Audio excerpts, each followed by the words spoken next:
What's up, guys? It's Sean Rochester for 5 Reasons Sports, bringing you my 5 keys for the Lakers game on November 6th. Before I do that, make sure you check out Finish Line. The link is below. You can get yourself $10 off a $100 purchase from Finish Line.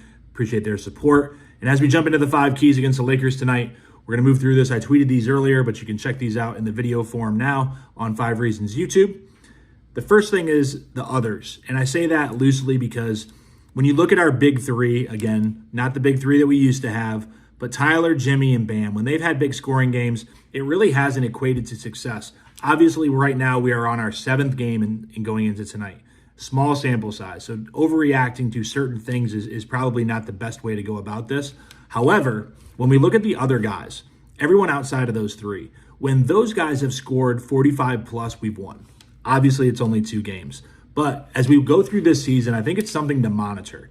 Not so much that those other 3 guys aren't important. They're hugely important. They have to do almost everything for us the way that we're assembled. But if those 3 are getting, let's say 60 points, 20 points each, the other guys, let's say they get 45, 60, that gets you 105. 105 is giving you a competitive advantage where you can at least compete. Now, in today's NBA, you got to score more than that. You got to get in the 110s, depending on how your defense is. And right now, our defense is not very good. But the more you score, obviously, the less pressure it puts on your defense. And I think that is going to happen with our role players. Duncan Robinson scoring. Jaime Jaquez scoring and creating off the bench. Kyle Lowry may be taking some shots. Haywood Highsmith's been shooting the ball very well. When Caleb comes back, Kevin Love, if he gets in the rotation tonight, there are guys that can contribute beyond our big 3 that are going to be able to be the ones that really push us forward and make our offense sustainable enough that our defense isn't having to be almost perfect for us to get wins. Second key is going to be Bam versus AD. Now, I obviously just talked about the other guys. Bam versus AD is a great matchup. 2 great centers amongst the best of the best in the NBA.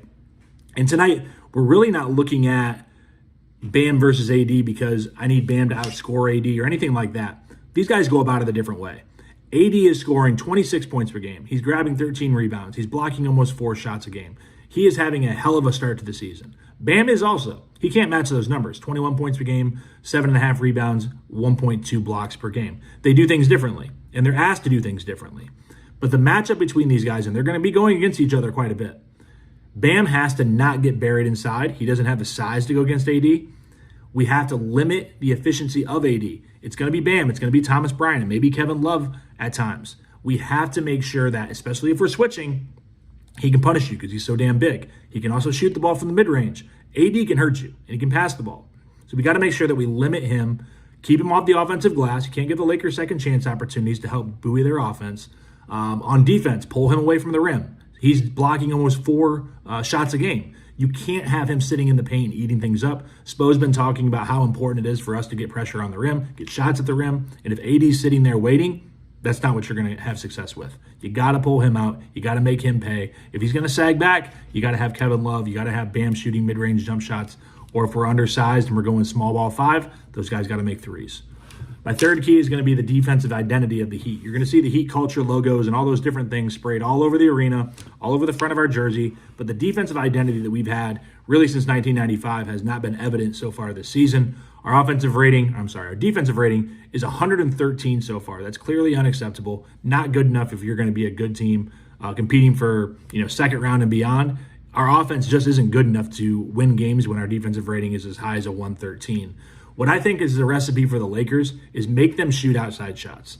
They take the 6th least amount of threes. They shoot the 2nd worst 3-point percentage in the NBA at this point. Obviously, it's a small sample size. Obviously, they can get hot. They're NBA players. But at the same time, if you're giving up shots at the rim, high percentage shots, especially against the Lakers. If you can keep them out of the paint and limit those touches, because if you even get into the paint, you're spraying out to shooters, high percentage shots.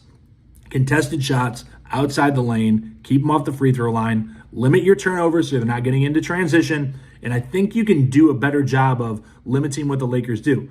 Their offensive rating isn't good. It's only 109, almost 110. So they're a team that you can slow down, that has been slowed down. They just came off a blowout in Orlando.